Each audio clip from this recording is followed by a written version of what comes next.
The Google Teacher Tribe podcast is a proud member of the Education Podcast Network. The Education Podcast Network.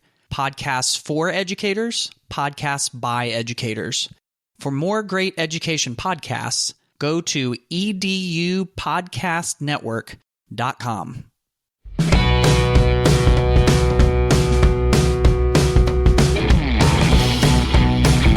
Welcome to the Google Teacher Tribe podcast, a show full of tips, tricks, teaching ideas, and inspiring educators using Google in the classroom.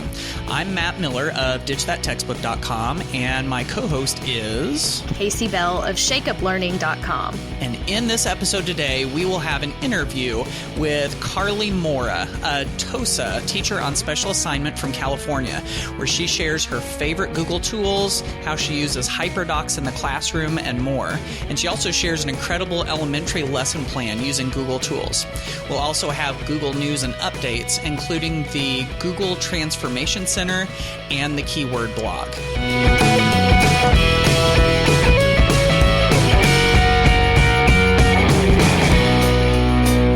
So for the first item in our Google News and updates, I want to tell you about a blog that Google maintains that you may want to know about.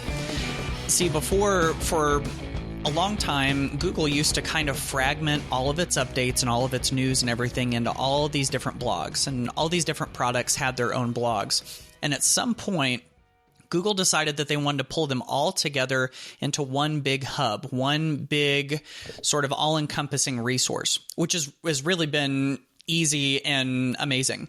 And it's this blog called The Keyword. And I think that the URL, like the web address for this particular blog, may be the coolest blog URL I think I've ever heard of. So all you have to do is you go into your web browser and you type in blog.google. It's just blog.google. That's all it takes. And then you hit enter and it takes you to the Keyword Blog. And you can start scrolling down and seeing all the latest stories that Google has produced and product news and various topics on, sort of the hot topics related to all of the Google products. So if you're not familiar with the Keyword Blog, you might want to go check that out. It's at blog.google. I really like the way that they have updated that and sort of created that central feed for all of the Google products, including Google for Education. So I love that. And because they're Google, they are cool enough to have a blog that's just blog.google. They don't need .com. They don't need anything else. They're Google, right? So yeah. And along with that, I mentioned something in episode 1 called the Google for Education Transformation Center. And this is awesome. You need to go visit this site. It is a bit of a long URL, so listen carefully. It is edutransformationcenter.withgoogle.com. And here you're going to find all kinds of information about using Google to make changes happen in education. So the entire Transformation Center here is still partially under construction, but they've got this great framework that you can reference here. And they've got 7 elements of transformation to help guide leaders through the whole change management process, from the vision to the learning to the culture, professional development, technology, funding and sustainability, and community engagement.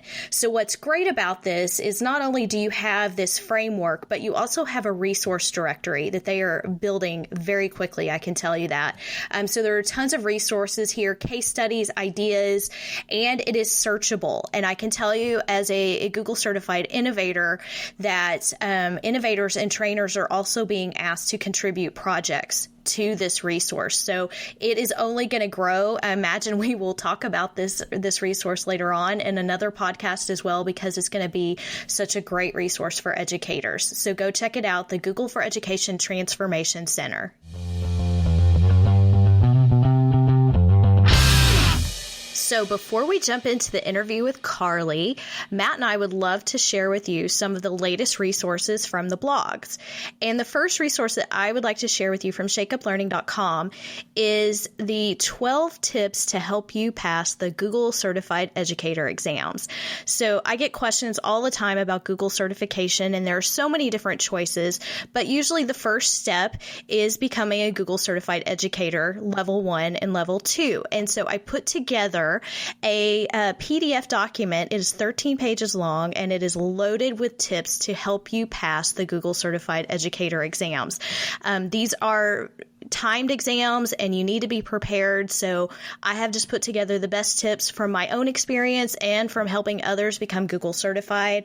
Go check it out at googlecertifiededucator.com. Wow, that sounds like one that we definitely need to go check out. And so the one that I wanted to tell you about from my blog, which is at ditchthattextbook.com, is all about this new Google Chrome extension. It's called Drive Slides. And even if you don't know exactly what a Google Chrome extension is, there are lots of step-by-step directions and classroom implementations of it and everything. But basically, what this will do for you is it lets students gather pictures together into a folder in your Google Drive, and then Drive Slides will pull all of those pictures and will automatically stick each one of them onto a different slide in a brand new slide presentation.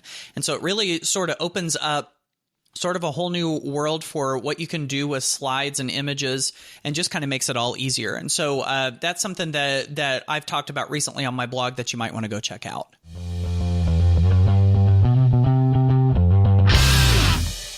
Well, folks, today we're going to be introducing to you our very first guest for the Google Teacher Tribe podcast, and I think that we have got a great one.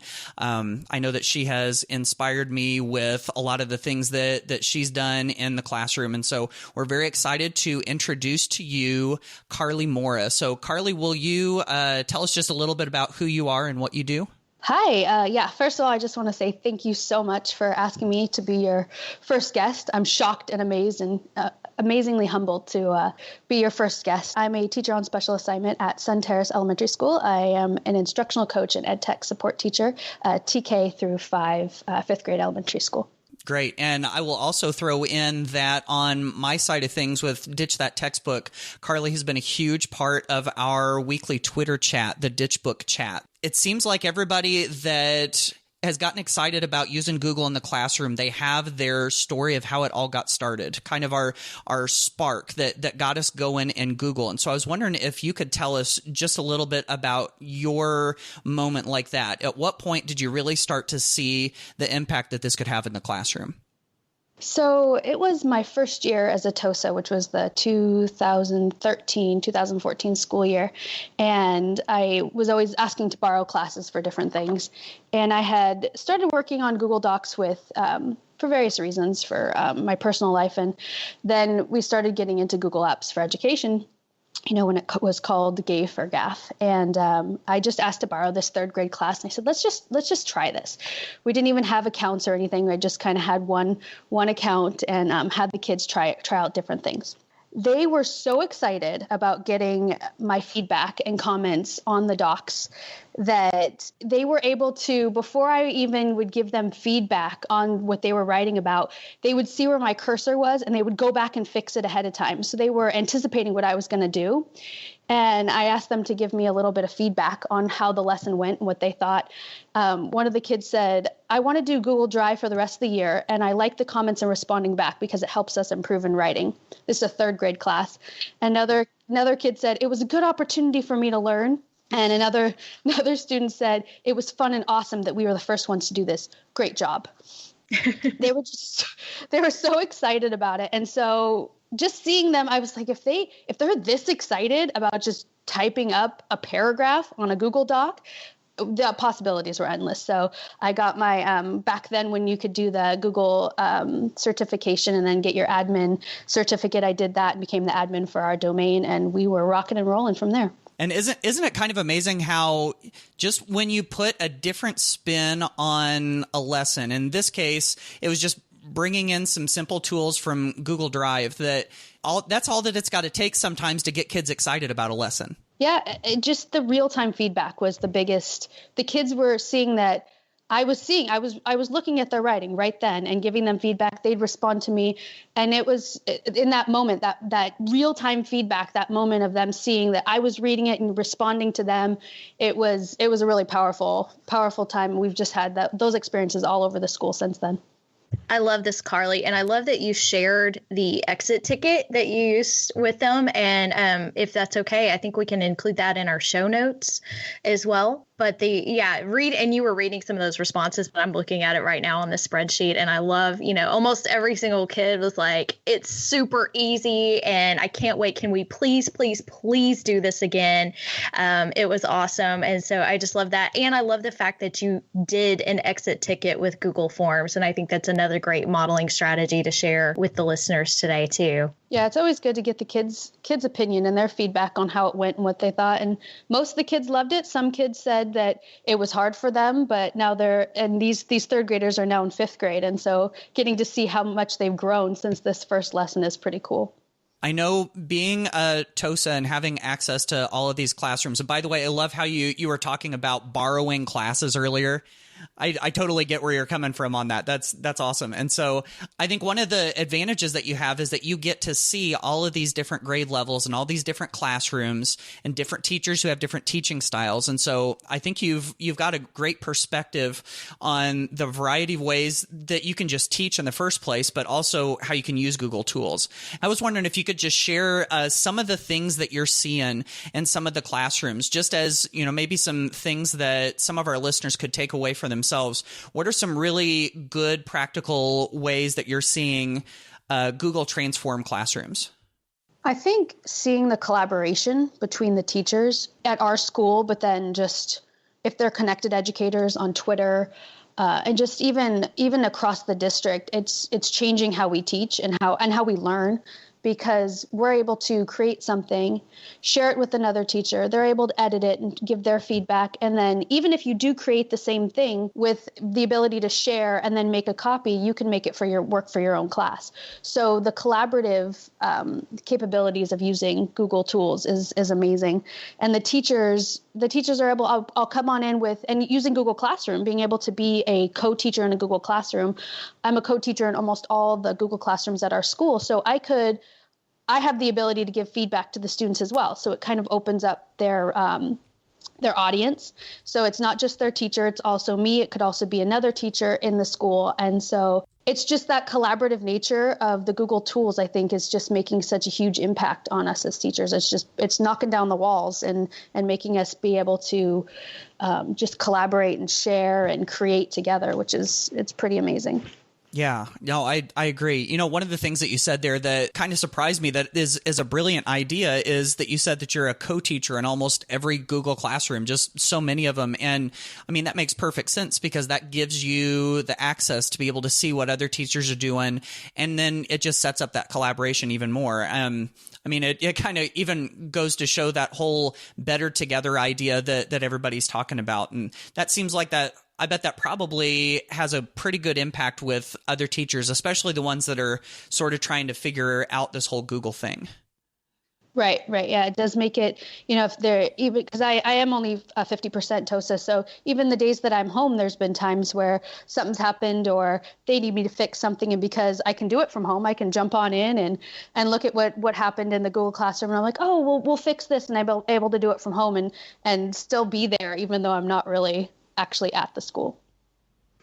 I love that. And I love the fact that like Matt was reiterating, you being the co-teacher in every single one of those Google Classrooms. I think that is a fabulous idea. But along with that, I'm curious are you involved in the training of the teachers that you're co-teaching with? And if so, what sort of roadblocks have you hit in implementation with other teachers? We have the go viral approach at our school. We kind of just start with things start going with things with teachers that are interested and everybody kind of jumps on board from there.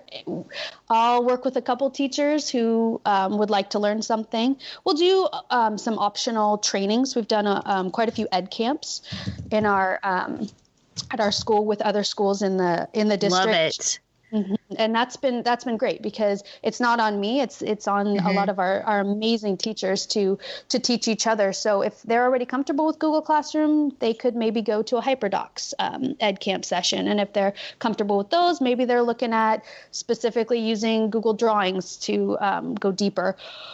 So that's been pretty amazing because we're just we've kind of just looked at it as, start where you can. I'm here to support you. If you need me to come in, I'm happy to come in. They'll call me and say, I really want to try this. I'd love to try Google Expeditions. I'll pop on into their classroom, and then the next time they're doing it on their own. So that's kind of how we're working on it. I'm in no way an expert, but I'm totally willing to try it. I'm totally willing to fail completely in front of a class if that's the way it goes. But it's just whatever they need, so wherever their comfort level is. And so that's what we've gone to conferences, but the ed camps I think have been the biggest game changer for us, because everybody, someone's an expert, everybody's an expert in something. So just using each other and using what we know to grow our community has been pretty cool. I'm a big proponent of the ed camp model. In fact, I'm going to an ed camp tomorrow. But yeah, no, I think that's a great perspective to have, and the idea of it going viral and that, you are letting it grow sort of more through the excitement and a little bit more organically. So it sounds like you're doing some awesome things, Karly. We are super excited to hear more. Yeah, absolutely. So Karly, I was wondering if there are any projects that you're working on right now. Is there anything in particular that either you've got in the works or some of the teachers in your district have in the works that are really cool? So we have just, I don't know how we've been missing out on this, but just really been diving in with Google Expeditions and bringing that into the classroom. Of course, everyone's pretty knows that I'm in love with HyperDocs, and I love using HyperDocs, and the teachers. I know, big surprise. But we've been diving in. Our teachers they've all created their own HyperDocs. They use them all the time in the classrooms. The kids ask for HyperDocs.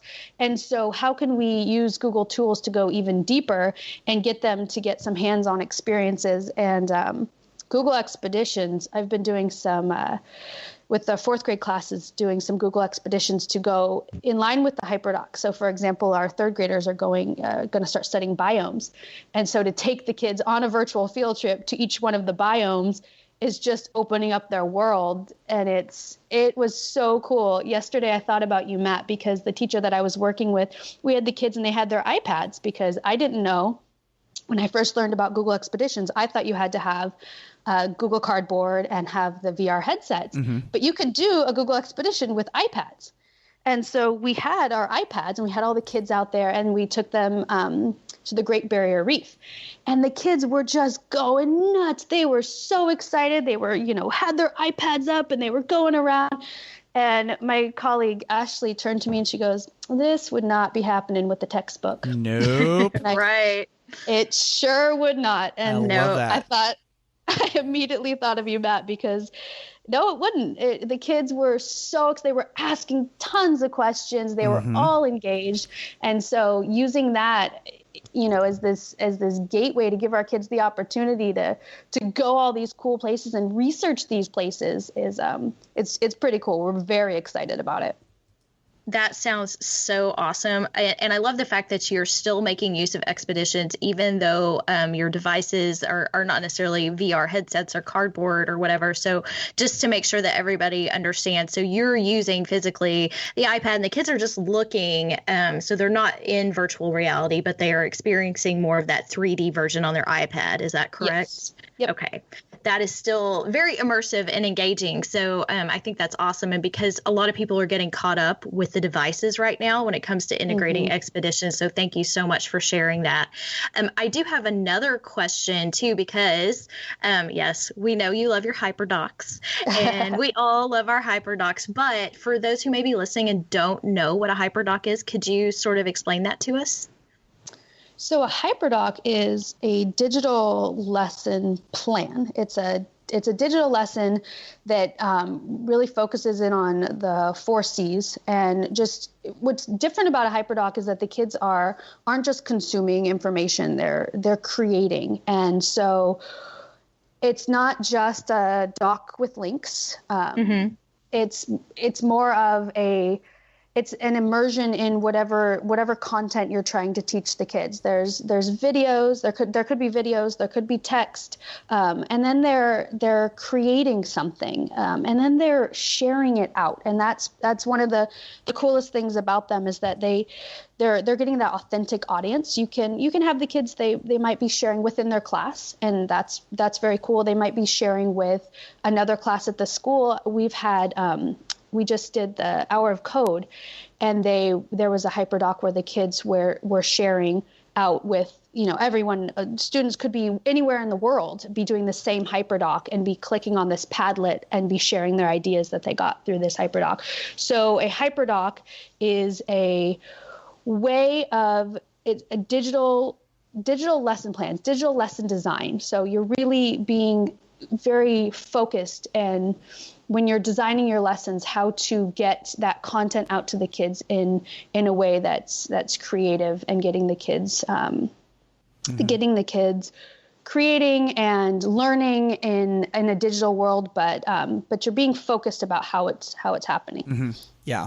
Now I think that's a great summation of what those are. And speaking of HyperDocs, this will be actually a very nice transition into what we want to do next, because one thing that Casey and I have set up that we're really excited about with this show is that we're going to have the guests that come on our show share a lesson that they're doing that uses Google tools.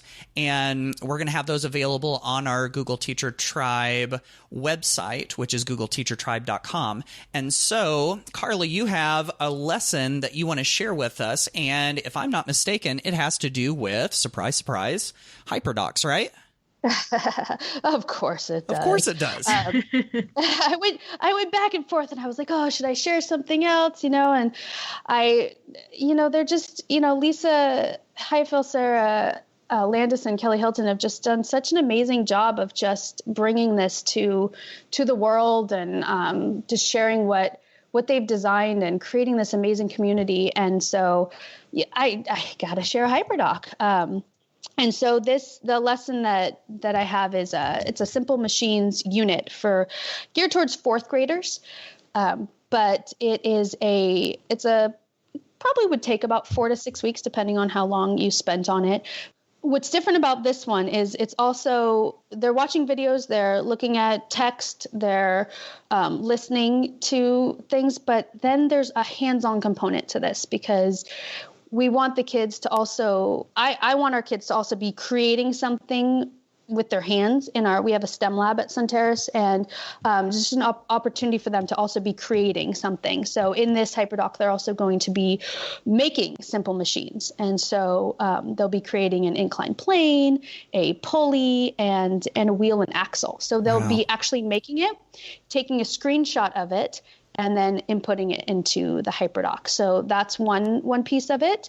Then they will be, at the end of it, they'll be designing a product that would help people with disabilities using one or more simple machines, and create an ad for it using Google Drawing. So trying to integrate multiple Google tools into this unit, so the kids are understanding what simple machines are, but then also thinking about how they not only make work easier, but then how they can help people, and looking at the larger world, and how they can really, really make an impact on the world. And we've got access to that. That's the exact lesson that Karly is sharing with us. So if you're interested in that, want to check it out, and like Karly was saying earlier, just making a simple copy of it by opening up the file and going to File, Make a Copy within Google Docs. That's an easy way for you to be able to copy that over and make your own edits to it. So yeah, that's going to be a really neat thing for people to be able to use. So just to kind of wrap up here, if folks want to get a hold of you, I was hoping maybe you could tell us a little bit about where to find you and what it is that you're working on. And we're kind of hoping that in all of that you might touch a little bit on the whole GAF help thing. I'm on Twitter, probably a little bit too much. Best way probably is to find me is @Karly Moura is my Twitter handle. I've also included that on the HyperDoc as a way to connect with me. Also, I believe I put my email in there as well. So I'm pretty available on Twitter through anytime somebody tweets me, I usually try to get back to them as quick as possible. but Google, our GAF Help our GAF Help Twitter account. So we just started this as a way to answer questions for people who were throwing them out there on Twitter, just things that they might need some help with. And the GAF Help is just a group of us who just decided that, we really wanted to help out anyone who's looking for some help with simple Google tools, or maybe we've gotten some really, really amazing questions. We do our best to answer the questions. And sometimes what's really cool is people will just answer in the community. They'll answer for a question that's thrown out to the GAF Help Twitter handle. So GAF Help is made up of myself, Mari Venturino, Sean Fahey, Ben Cogswell, Ari Flewelling, Kelly Martin, Justin Burke-Bickler, and Joe Young. Awesome group. Yes, definitely. So if folks are looking to get in touch with you, looks like we've got a lot of options. So Karly, I so appreciate you coming on the show, being our very first guest, and just giving us a ton of stuff that we can start using in our classroom. So thanks again so much for being a part of the show. If people aren't following Karly, you should be. There are just so many things that I have learned along the way and have connected with her. And I know she's very involved in the Ditch Book chat. And did you share your blog as well, Karly? My blog is Teaching Tech and Twitter, and I can it's on my handle on my Twitter page. Okay. So there's a link there. I think the URL is karlymoura.blogspot.com, and that's KarlyMoura.blogspot.com. Yeah, I just wanted to make sure, because I know I've seen some awesome blog posts on there. So thank you so much for sharing and for joining us today. I think you're going to have some new followers and some new people to connect with. I love our Ditch Book chats, Toasted chat, MDUSD chat, love our Twitter chat. So anytime people want to jump on and connect, I love new people to connect with. Perfect. All right. Thank you so much, Karly. Thank you.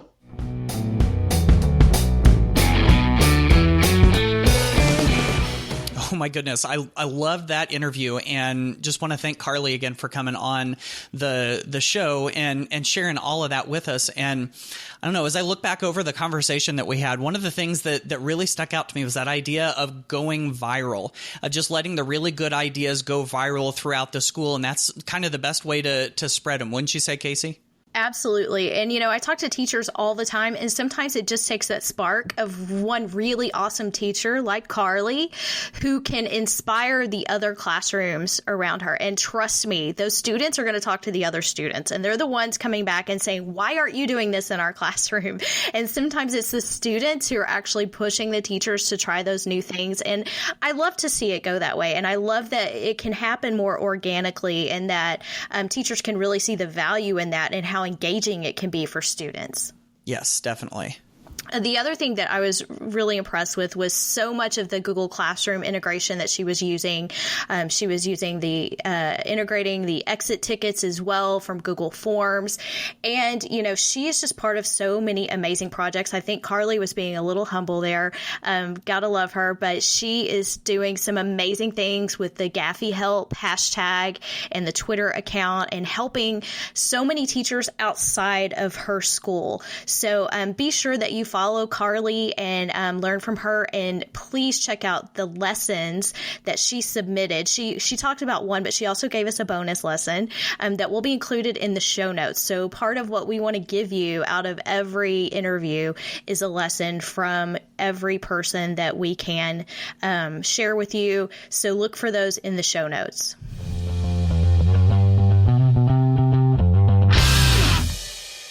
So as we start to wrap up this episode of the Google Teacher Tribe podcast, I know Casey and I just want to thank our producer one more time, Chris Nessie, who happens to be the host of the House of EdTech podcast. And I know just his expertise and his encouragement and all the help that he's done to help us put this podcast together has just been invaluable. So we want to give him just a moment to tell you just a little bit about the House of EdTech.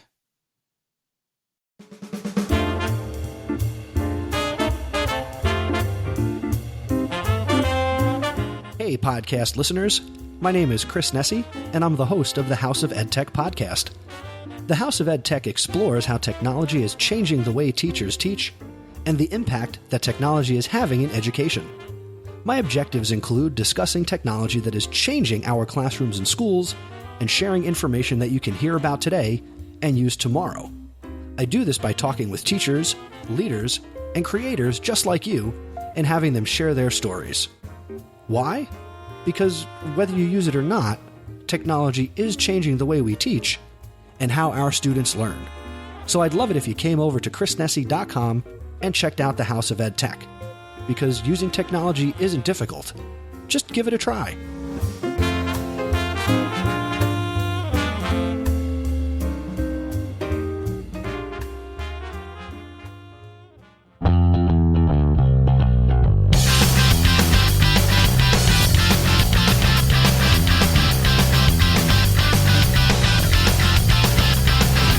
Thank you so much for joining Matt and I for episode 2 of the Google Teacher Tribe podcast. We are super excited about this new adventure, and we can't wait to see what new things that we can learn from all of you in our audience. So please be sure that you subscribe to the Google Teacher Tribe podcast. You can go to googleteachertribe.com/subscribe to make sure that you grab that with whatever podcasting catcher is your favorite.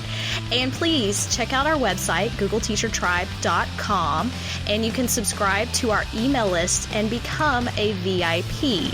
And once you join our list, we will share with you our fabulous Google Teacher Tribe VIP badge that you can then add fabulous. to. It is. It's awesome. You want it. You know you do. You can put it on your website, your blog, your email signature, and spread the love of the Google Teacher Tribe. Please also follow our G Teacher Tribe Facebook page. So that's facebook.com/G Teacher Tribe. And we are on Twitter at G Teacher Tribe as well. So lots of ways to connect with the tribe. Please don't forget about our hashtag, which is GT Tribe as well. So if you want to share some googliness with Matt and I and the rest of the tribe, we'd love to hear from you. Is googliness a word? I am making it a word today. I told you I make up words. It is. That's true. That's true. I do. I make up lots of words. So we also would love to hear from you. So leave us some feedback. Ask some questions that you want addressed on the podcast. We're leaving that in. You can submit your questions at googleteachertribe.com/feedback, and you can leave us a little voicemail and we will put you on the podcast. Please feel free to do that and join us here. You can find me, Casey, at shakeuplearning.com. I am Shake Up Learning on Twitter, Facebook, pretty much everywhere else, but I would love to hear from you. Please connect with us. And Matt, where can they find you? I am Matt, and you can find me on Twitter at jmattmiller. That's the letter J, MattMiller. Of course, you can always find me at ditchthattextbook.com, where I'm always publishing blog posts and useful ideas. And I'm also on Facebook at facebook.com/ditchthattextbook. So thanks again for joining us on the Google Teacher Tribe podcast. On our next episode, episode 3, we're going to be talking about the new Google Sites and all of the new features and how you can use it in your classroom. So until then, we appreciate you joining us, and we'll talk to you next time. Bye, y'all.